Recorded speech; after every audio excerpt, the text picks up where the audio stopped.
Good afternoon, everybody. It's Vicky. I'm live in the Retail Biz Club doing a little Q&A session. So I'm sorry I'm a couple of minutes late, got stuck in traffic, but I'll just hang on a couple of minutes just to see who is joining us.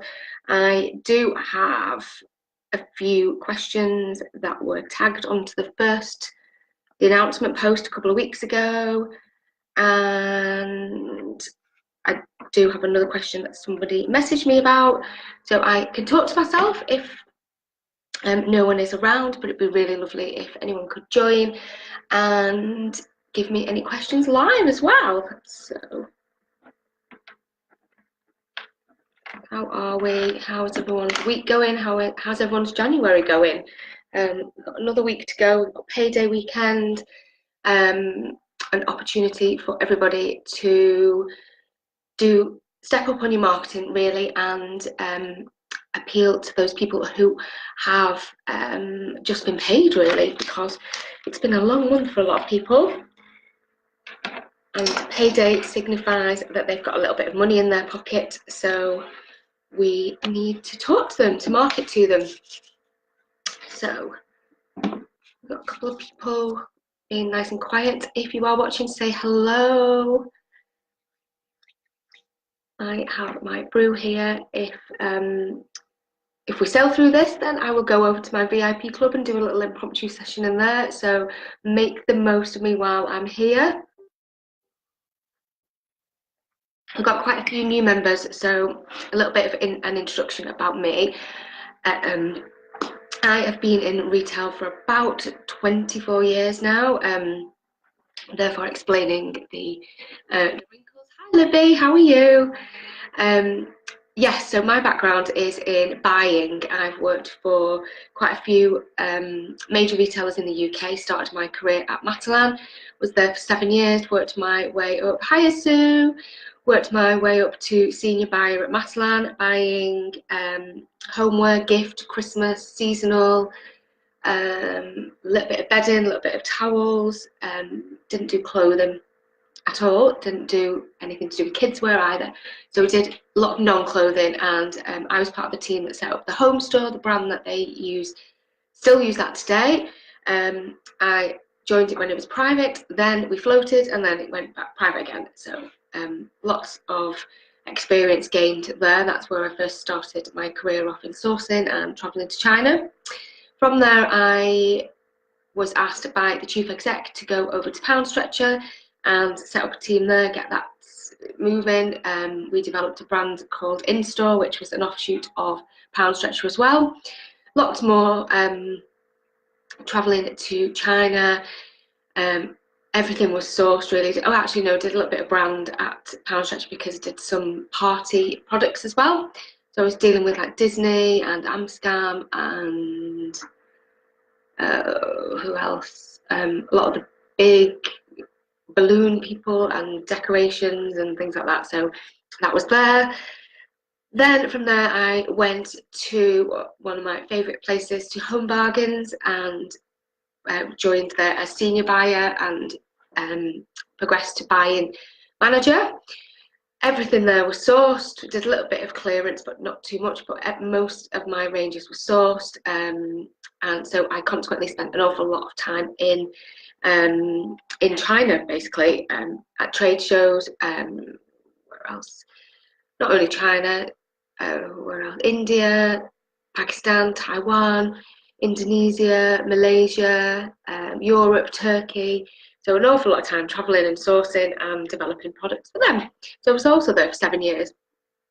From there I was headhunted for a job that would be difficult to turn down, and that was at Liverpool Football Club, and that was as head of buying and merchandising. Massive job, back to full time, managing a huge team of about 15 busy people. Introduction to brand, international brand, also international licensing, so that was a learning curve for me, and also football. I didn't really know an awful lot about football, much to my husband's disgust. He was delighted I went there. And yeah, enjoyed my time thoroughly there. That was for 3 years at LFC. Then did a little bit of contracting and started to build up this retail consultancy business, and I did some consultancy work for BBC Children in Need and was sourcing all of their Punty products. I was head of trading there and managed a small team there, and that was a really nice role, and did that for a couple of years. And then from 2016 I became self-employed full-time, and here I am. And I also have my own retail business as well, which is virtual racing, which is a sports and fitness business where we host virtual challenges. So I've worked for big brands. I'm an experienced buyer and sourcer and team leader and manager, but I am now a small business owner and a small retail business owner. So I tend to put myself in your shoes and think of what you're going through and what you are struggling with, and I use all of my experience to help you to grow your business. And my retail business is doing well, grown massively. We only started just short of 2 years ago, and that was really from putting into practice everything that I've learned and everything that I teach you in this group and my VIPs and my one-to-one clients as well. So it does work, and if you focus and if you stop getting distracted and if you really put the work into it and you enjoy what you do, it can be a success story, much to whatever you read in the newspapers. Got really sticky out a bit of hair there. Yes, so yeah, I love retail. Cut me in half and retail will be flowing through my blood. So Libby and Sue, have you got any questions for me? What would you like to ask? I'm sure you don't want to listen to me with my bunged up nose and my cold, just generally chatting about me. So I'm happy to take any questions. While you're thinking, I had a question from Stephanie about margins, and she is in the equestrian business, and she said all her products are resale from manufacturers and brands. Margins are around 40%, but she's got some products that are very, very minimal at 10% if they're lucky. Any suggestions on increasing without scaring off? On normal products, we aim for around 60%. 60% is a healthy margin for between 40 and 60% is a healthy margin for a small independent retailer. 10% is not. It doesn't even make it worth your while climbing out of bed, to be honest. F&B, food and beverage, is notoriously low margins. They are generally the single figures. The brands like Heinz, Coca-Cola, Buxton Water, Fresh Produce and all of that approach the grocers, they will all be working on really, really small margins, single figures. And that is the way that food has always been, excluding handmade and kind of niche products, home-baked cakes and made-to-order products, things like that. They should be a higher margin. But 10% from your suppliers on feed and bedding is too low. So first of all, what I would do is contact your suppliers, tell them that the margins are just unworkable and you're going to have to think about stop stocking their products, because it's really not workable for you as a business. You'd love to do more business with them, but you can't keep trading on those margins, and hand it over to them. Speaking to them is a much more powerful way of negotiating than emailing. Face-to-face is even more powerful because it's very, very, very difficult for people to say no to your face, especially if you've got a lovely smiley face and you ask them very nicely, and believe me, that does work. So I would try and arrange a meeting with your rep or the brand to either meet them at trade show or for them to come and see your premises, and do a little bit of negotiation. Explain that it's the lowest performing margin category that you have, and you've been doing some serious business accounting and you can't go on. Second thing I would do while you are trying to grab your suppliers, and also you would need to sell through on your stock anyway, would be to have a look around at your competitors to see whether you are selling your products too cheap, really.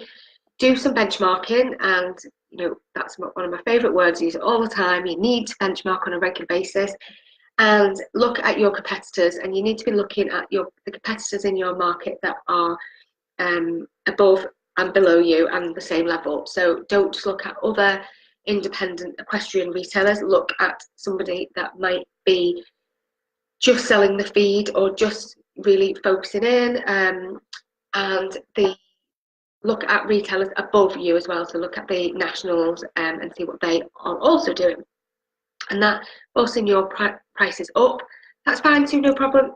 Forcing your prices up because you realise you've been selling a little bit too low might obviously will also give you a little bit more margin as well. So you've got two bites at it. You've got the price increase possibility and you've got the increased margins from your suppliers.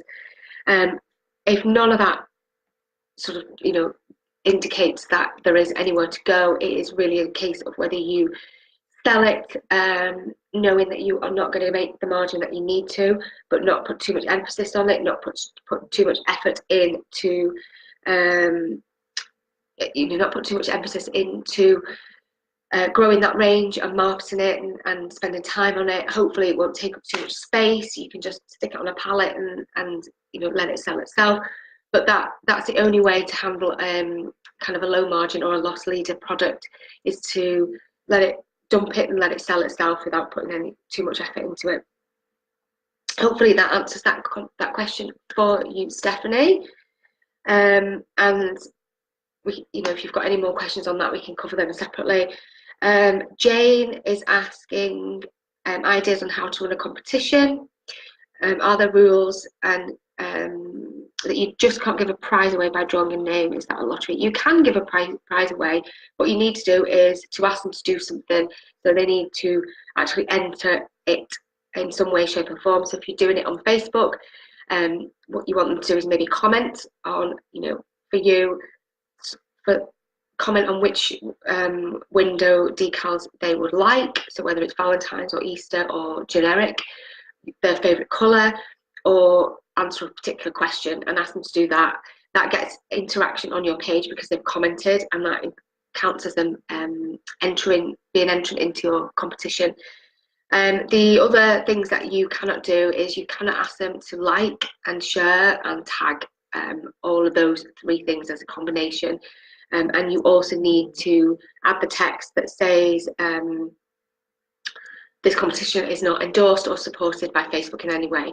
I will find a post and tag that into here that just covers the rules and regulations for a Facebook post. Don't be put off because there's lots and lots of people doing it. Lots of people doing it this time of year to get some engagement, and everybody loves a giveaway. So it's a great time of year to do it. But you do need to make sure that you comply to Facebook rules. What else have we got? Kate is asking, how do I increase real followers on Facebook, very slow and steady, and turn them into spending customers? Okay, I've covered this off really I've created a freebie, so that will be going on to my website over the next couple of days. In the freebie, I talk about what you need, basically answering that question, what you need to do. And it is about being sociable, mixing up your content, doing a mix of text and video and lives. It's about creating engagement on your page and with an underlying goal of building up that know, like, and trust. And what we mean by that is for them to get to know you and for them to get to like you. So that means you putting a bit of personality into your posts and trying to get in front of camera so they can see you. And the last thing is trust, and it's establishing yourself as an expert in your field. So for you, it would be talking about your product and how much you know about your product, your experience in that particular product area in that field, how long you've run your business for, and again, that builds up the trust really. So the more that you interact with them and the more that you put yourself in front of camera and talk about how knowledgeable you are, that does build up that. And they may not be ready to buy at this very moment. You need to bear that in mind. That your urgency is not their urgency, and it is just about consistency as well. So look out for that freebie. coming very, very, very soon. It's done. I just need to put it onto my website and put a sign up form on. The last question I got asked was about trade shows. It's trade show season, and Julie messaged me about trade shows. Any tips? I do have a blog post on my website, which is www.rbqconsultancy.co.uk. And in that, I talk about doing some planning up front, making sure you know the layout of the trade show and where your suppliers will be, noting those down by hall number, so that you're not going to one hall, seeing one supplier, then realising, doing another hall, and then realising one of your suppliers was in the first hall that you went to.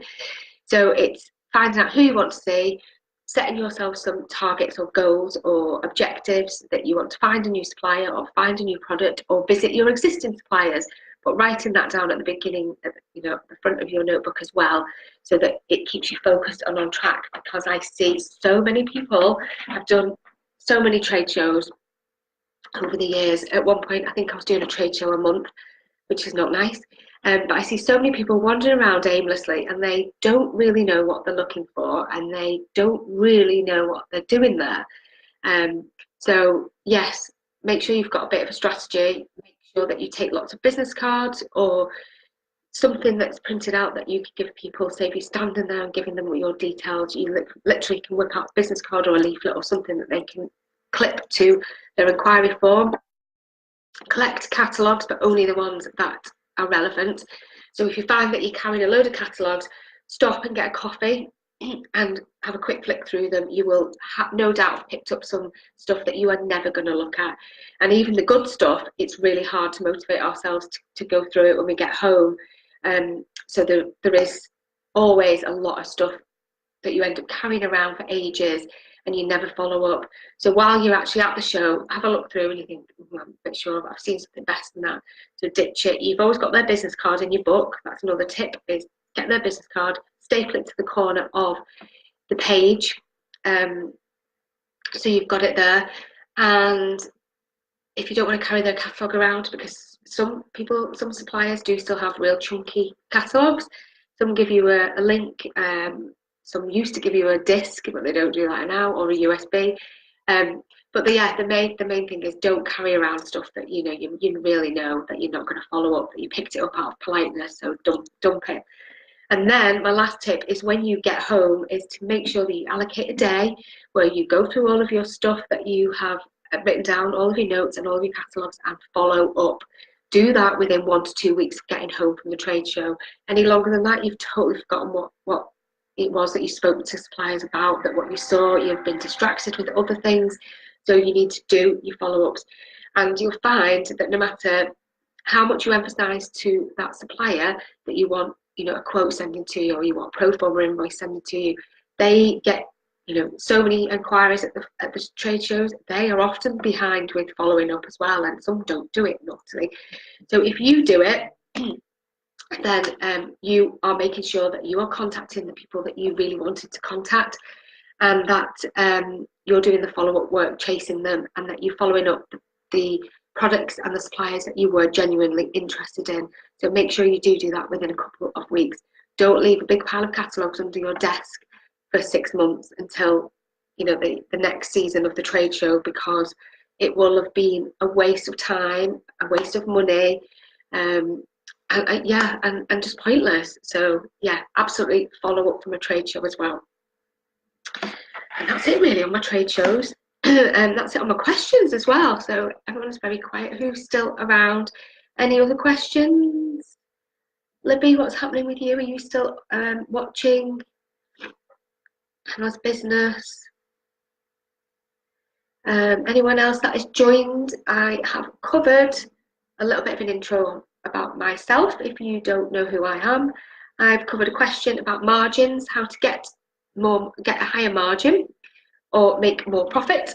I've covered how to run a Facebook competition, and last I've run how to get more engagement and more fans on Facebook, and last but not least, I've covered some tips on trade shows as well. So that's a very whistle-stop tour about lots of things that can be very beneficial to us in our businesses if we do them properly and we do them right. It can create engagement, it can create more money for us, and if you do trade shows well, it can create more opportunity for us in more products, more suppliers. If we are thinking of exhibiting, it's always good to scope out a trade show first and see, you know, what kind of crowd are going. Is it well organised? Is it well laid out? That's a real biggie. When people feed back to me that they've been to a trade show, it really, really, really is a big comment that people make. There was Top Draw that lots of people went to last week, and the main gripe on that was the layout. That's not the exhibitor's fault, it is the organisers. So, and that has been a bad layout for a long time, so they really need to get that sorted. We have got NEC Spring Fair next week. Is it next week? No, the week after. I'll be going to that. What else have we got? Got Toy Fair coming up, or has Toy Fair just been? I think Harrogate has just been as well. We've got print and promotion, I think, this weekend. We've just had a couple of fitness shows. Then we've got the fashion ones in February. I think we've got Pulse and a baby show, and then we'll be getting to bridal season as well. So lots happening at sort of this time of the year, all the way through to about April, May. Then the summer's quite quiet, and then we do it starts again in the autumn. So if you don't go to a trade show and you run a retail business, I would recommend that you take a day out and go. A lot of them are run over a weekend so that you could go on a Sunday, and a lot of them are child friendly, so you can take the little ones if that's something that is stopping you from going as well. Particularly at weekends, they seem to kind of embrace, you know, the little ones running around a little bit more than they do during the week. But it's definitely worth going. But as I say, be very organised and have a strategy in place, and do not just wander around going, oh, I hope I find something.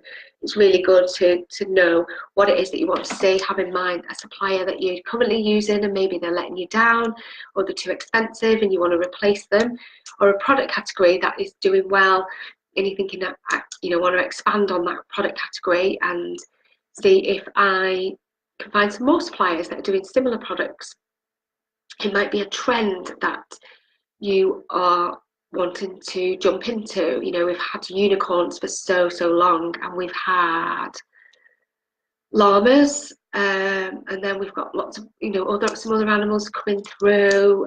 Sloths have sort of been teetering slowly in true sloth fashion on the peripherals. We've had mermaids as well. Colour theme, if you're really looking for lots, you know, ideas on colours and colour trends, you'll find those at trade shows. A lot of them do a lot of seminars as well, so you can have a look around the different halls, and then they tend to have, you know, a sort of lecture theatre or an area where you can turn up and you'll see some guest speakers. I've seen Mary Portas, Theo Pathetis, Karen Brady. Who else we've seen? Holly Tucker at different sort of events and trade shows, and you know, it's free. You could go and see what they've got to say, and sometimes, you know, it's quite nice just to see them in person and, you know, get some tips from them. So just to finish, on trade shows, they are well worthwhile. Don't commit yourself to doing too many though, because you'll get trade showed out really, and you get fed up and you're not productive when you've done 3 or 4 on the bounce over a very short period of time. Give yourself a break, do 1 or 2 and do them really well, and make sure you follow up. Anybody else got any questions? You're all super quiet.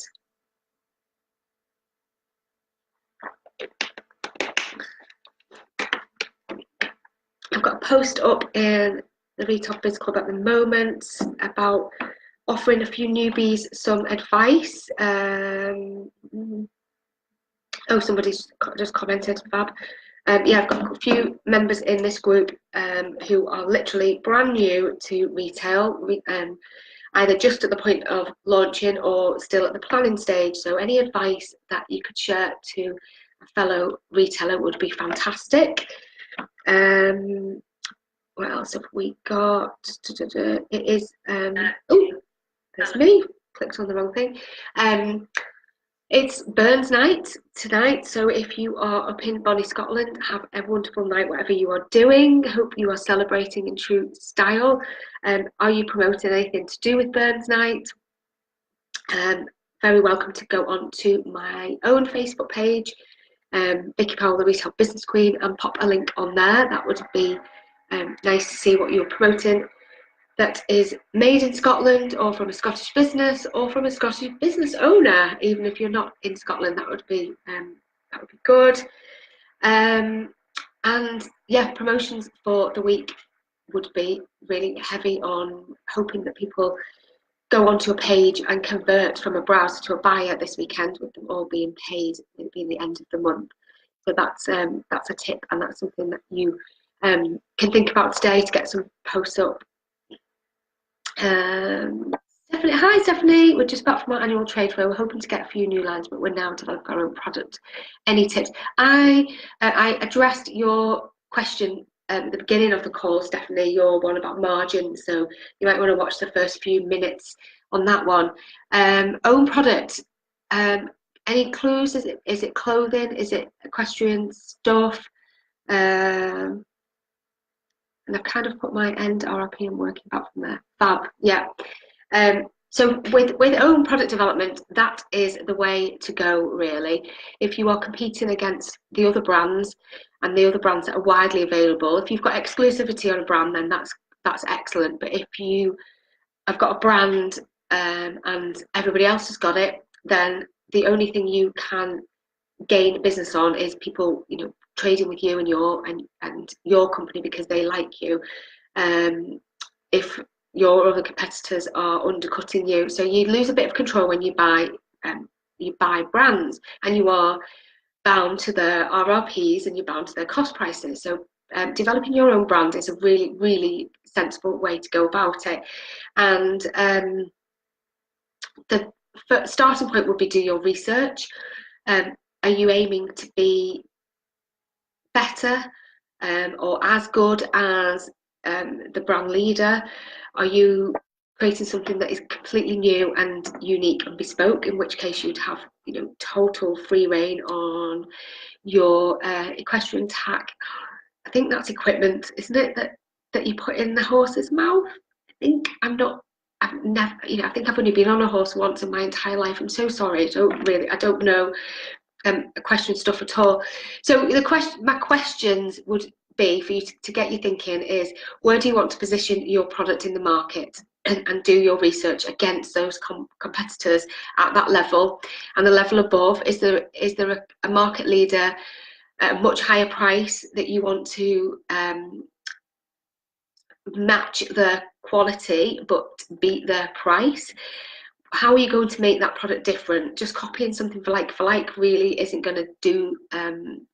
It's going to be a hard sell. So if you can do something to the product, either from a design point of view or from a quality point of view, and a price point of view, then those are the three things that will set you apart from the brands and the brand leaders. And that really sets up your product, so that is a vision of what your product will look like and what the spec is. And then it's a case of looking for suppliers.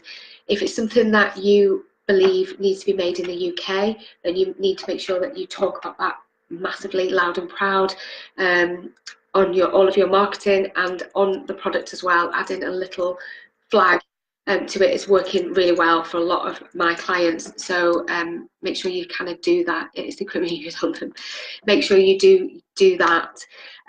If it's something that is mass produced and you need to source it from China, then that is a little bit more tricky. Importing from China is a whole topic in itself. I can help you with it, and I think you've just come over to the VIP club, so if you want me to do some stuff with you over in there, I can do. You might already have a supplier lined up because you know the market very well. So if you do have a supplier lined up, I think it would be a case of working out what your spec is, which we've talked about, adding some element of design, creating a brand name. So long term, what you want to do is create your own brand, and eventually then you've got the opportunity of wholesaling to other stockists, and then you've got the control. So you've flipped the whole situation 360 degrees. And again, I've got people who have developed their own brand and are now retailing it, but also wholesaling, and that's very scalable, very doable. So that's something to think about as well. But you do need a really good brand, a brand name, your business brand, and a logo, and it's important to put that onto your product on a permanent basis with something like that, because once you've ripped the tags off, or the packaging off, then they don't really know it's from you. So if you are building up a long-term brand, then it's important to make sure that the product is branded, permanently branded with your logo and strapline. That might be an embroidered logo, it might be a sewn on tag, or something embossed. If it's leather, maybe your logo embossed onto it, but somewhere where the user, who is the buyer, can see and would know that the quality of your product is excellent, and that they will then go back to you as a brand to buy more and see if you've extended your range, or to buy another one. And that's really how brands build. So yeah, it's about, I'm reflecting on my own watch. It is about knowing what that product spec is, sourcing it, and making sure that it is branded with some really nice logo and packaging. Make sure you take care of the finishing touches as well. So the product itself is fantastic. You put a lot of work into the spec of that, but make sure the packaging and the finishing of it all, the way it looks when it's sent out to the user, or the wearer, or the stables, whatever it is, that it looks professional, it looks the part, and it looks on a par with your competitors. No doubt you've got samples and stock of the other 2 or 3 other brands that you're looking to sort of steal market share from. So take all the good bits from their product and packaging and branding, and make it better, and take all the worst bits and avoid those things completely. But you've got a very niche business, which I love, and they're the most successful businesses at the moment. So I think it's a really good way for you to go, and happy to pick anything up with you separately if you've got any more questions on that. It's one of my favourite topics. Louise, hi, how are you, lovely? Any other questions for anybody before I disappear and get on with my afternoon and let everybody else get on with their afternoons? Hi, Leslie. I need to add branded to my teas. Yeah, you do. You need to get some. You need to order your blanks with no backnet labelling, and you need to get your own added in. I've got some contacts for woven labels if that's the way you wanted to go, and I think that would really finish off your products. I've bought some of Leslie's products for my business, and the quality of Leslie's work is amazing, and the way that she turns the order around really quickly is fantastic. But yeah, once they have gone to my wearer, there's no link back to me. Well, I suppose there was from the logo. Was there? I can't remember now. But no link to you either. And that's the importance of branding. Swing ticket, and think about, with something that you wear, once the packaging is removed, how will they remember your brand? And that's when you need a sewing label, or some embroidery, or a tab sewn on, or something. It's another process that is involved, but you need to look at what quantities you're doing and see whether it's workable to order more in bulk, really. Are you very welcome, Stephanie. Any other questions? I've got this horrible cold that's going around, and it was man flu from my husband, and it's just a cold for me, but it's really irritating because you're kind of blowing your nose all the time. I think you sound worse than you are, but it's just really irritating. So anybody else got any questions, or are we all happy getting on with our Fridays? Who's having an early dart today, or is everybody working long into the weekend as well? I've got a very long list of things to do, so I'll probably be working till late afternoon, and probably a little bit in the morning as well. So, but that's fine. All right, well, I will say thank you for joining me. Lovely to see a few of you are jumping on live. If you're watching this on replay and you've got any questions, just tag them in, add them into the comments even, and I will pick them up with you. Don't forget, really, this group is your group, and the more that you interact, the better. If it's a bit tumbleweedy and a bit quiet, it does worry me that you aren't getting the best out of it. So ask away and help and support each other. And if you are looking for more support from me, here's my shameless plug, come over to the VIP club, which at the moment is £10 a month to join, and that is going up to 20 from the beginning of February. Loads and loads and loads of value in there. I do a week, I'm in there every week doing lives, but I do a monthly masterclass which I present on particular topics. We're doing subscription boxes next month. I've got a guest expert who is coming talking to us about branding and design. I do Q&A, I do accountability, and just lots of impromptu lives. Anyway, I'm probably going to nip in and do a little live with them now. And there's a lot of interaction and a lot of support amongst the members. Throw a question in and everybody helps and it supports them, so it's amazing. If you join before the 1st of Feb, you get your membership locked in at £10 forever. So yeah, if you are thinking of joining, then now is the time to do it.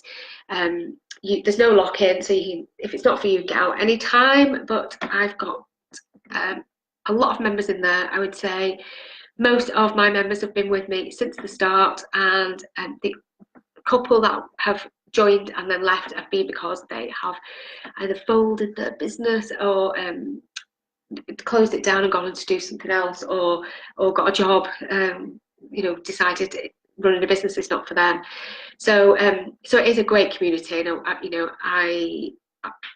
It's thriving into the community that I always wanted it to be. So it's great, and you do get discounts from courses that I run and from one-to-one work with me as well, so you can save money straight away, really.